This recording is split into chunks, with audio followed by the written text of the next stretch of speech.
Teori Conqueror Haki Sanji di Elbap. Yo, seperti biasa, semoga minggu kalian berjalan dengan baik.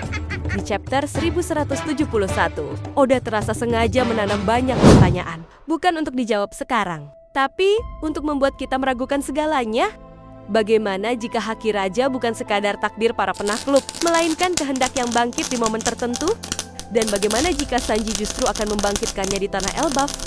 Banyak yang menilai Sanji hanya dari sikap konyolnya. Padahal sejak awal, ia selalu hadir di saat genting, bekerja dalam diam, menyelamatkan kru tanpa mencari sorotan.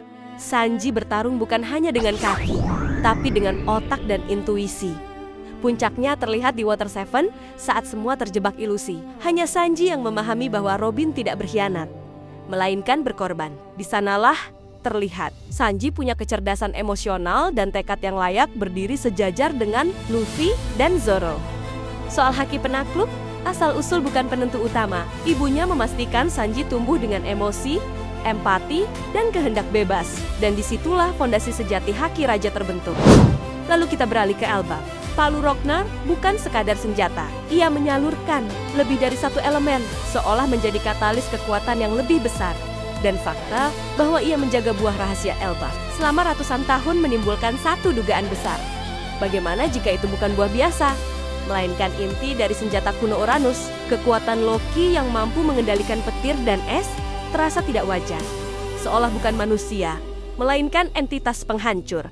Konflik dengan Shanks pun patut dipertanyakan. Bisa jadi pertarungan itu memang terjadi, dan Shanks menang bukan karena fisik, tapi karena fokus Haki yang menekan kehendak buah iblis itu sendiri. Terakhir, kelemahan Insama mulai terlihat. Kekuatannya terikat perjanjian. Saat satu wadah hancur sebelum esensinya kembali, kekuatannya akan terkikis selamanya. Artinya, tirani ini bisa dijatuhkan, perlahan tapi pasti. Karena di One Piece, bahkan sosok yang disebut dewa pun tidak pernah bebas dari konsekuensi. Sekian analisis kali ini. Kita lanjutkan di teori berikutnya. Sampai jumpa!